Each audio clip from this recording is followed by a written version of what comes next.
कैसे हैं आप सभी? मैं आशा करती हूँ आप सभी लोग स्वस्थ और प्रसन्न हों।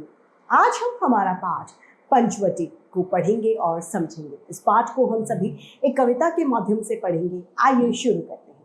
ये है पाठ 19 पंचवटी, जो कि एक कविता है। कवि कह रहे हैं, चारु चंद्र की चंचल किरणें खेल रही हैं जल थल में, स्वच्छ चांदनी बिछी हुई है अवनी और अंबर तल में। कवि कह रहे हैं कि चारों चंद्र यानी चंचल और सफेद स्वच्छ चंद्रमा की जो किरणें हैं वो सारी तरफ यानी जल और थल में बिखरी हुई है। सफेद चांदनी बिछी हुई है पूरी धरती और अंबर के तले। पुलक प्रकट करती है धरती हरित तृणों की नोकों से, मानो झूम रहे हैं तरु भी मंद पवन की झोंकों से। जो मंद मंद हवा चल रही है उसकी झोंकों से इस तरीके से महसूस हो रहा है कि वे भी झूला झूल रहे हैं वृक्ष। क्या ही स्वच्छ चांदनी है यह, है क्या यह निस्तब्ध निशा। कितनी ही सुंदर ये चांदनी लग रही है और कितने निस्तब्ध यानी एकदम शांत ये रात्रि है स्वच्छंद सुमंद गंध वह निरानंद है कौन दिशा। कौन सी दिशा से ये हवा बहकर आ रही है।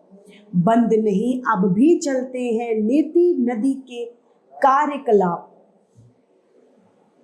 नेति नदी के कार्यकलाप। इस समय भी ऐसा नहीं है कि जो प्रकृति द्वारा कृत्रिम जो प्रकृति है उसकी जो क्रियाकलाप है इस समय भी चल रहे हैं। जो गढ़ी हुई नेति है उसके जो क्रियाकलाप है वो भी चलते हैं, पर कितने एकांत भाव से, कितने शांत और चुपचाप। देखिए नेति के जो कर्म है वो कितने शांत और एकदम चुपचाप कार्य किए जा रहे हैं ताकि सारे में शांति ही शांति व्याप्त हो जाए। वैसे हमारी प्रकृति भी हमें शांति का संदेश ही देती है बिखेर देती वसुधरा मोती सब के सोने पर, रवि बटोर लेता है उनको सदा सवेरे होने पर।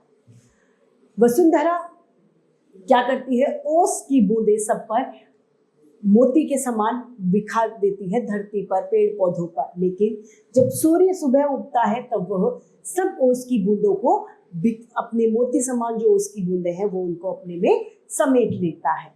और विराम दायनी अपनी संध्या को दे जाता है और शाम को आराम दे जाता है कि तुम शाम तक आराम करो, अब मैं सबको प्रकाश दूंगा। शून्य श्याम तनु जिसका उसका नया रूप झलकता है। अब जो श्याम वर्ण की रात्रि थी अब उसका नया रूप सूरज दिखाई देता है। सरल तरल जिन तुहिन कणों में हर्षित हस्ती होती है, अति आत्मीयता प्रकृति हमारे साथ उन्हीं से रोती है।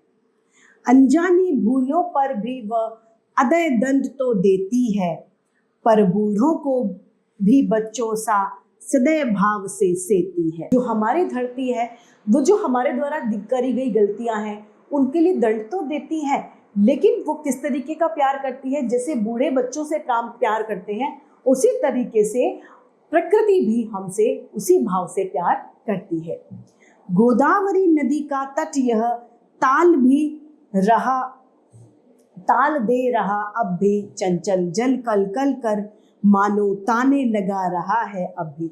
जो गोदावरी नदी का जो तट का पानी है वो अब भी चल रहा है, उसके बहने से कलकल करके आवाज जो आ रही है और उससे ऐसा महसूस हो रहा है कि वो गाना कोई गा रहा है। उसके जल के प्रवाह से ध्वनियां इस तरीके से निकल रही है। नाच रहे हैं अब भी पत्ते, जो वृक्षों के पत्ते हैं वो ऐसा महसूस हो रहा है कि अब भी वो नाच रहे हैं।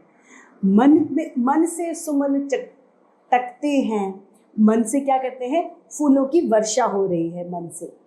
इतना सुंदर रम्य मनोहर दृश्य है। चंद्र और नक्षत्र ललक कर लालच भरे लहकते हैं। चंद्रमा और नक्षत्र यानी तारे ललचाई भरी दृष्टि से देख रहे होते हैं। आंखों के आगे हरियाली रहती है हर घड़ी यहाँ पर हर जगह आंखों के आगे हरियाली छाई हुई रहती है जहां पर इस नदी का पानी पहुंचता है।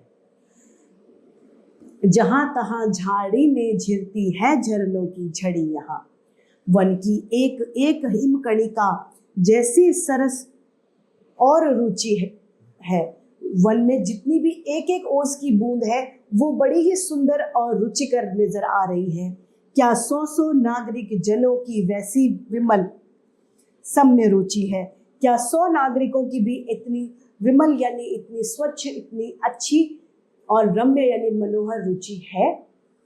इसी के साथ ये पाठ समाप्त होता है। इस कविता के लेखक हैं मैथिली शरण गुप्त। आइए इस पाठ के शब्दार्थ को जान लें। तरु यानी चारु यानी सुंदर, अंबर यानी आकाश, तृणों यानी तिनको, निरानंद यानी बिना आनंद के, अवनी अर्थात पृथ्वी, हरित अर्थात हरे, निस्तब्ध यानी एकदम शांत, नेति नटी यानी प्राकृतिक रूपी कठपुतली, वसुंधरा अर्थात पृथ्वी, आत्मीयता यानी अकेलेपन का भाव, हिमकणिका यानी ओस की बूंदे, विमल अर्थात स्वच्छ, रम्य अर्थात मनोहर, शुचि अर्थात पवित्र, अद्यय यानी दयाहीन और विरामदायिनी यानी विराम देने वाली।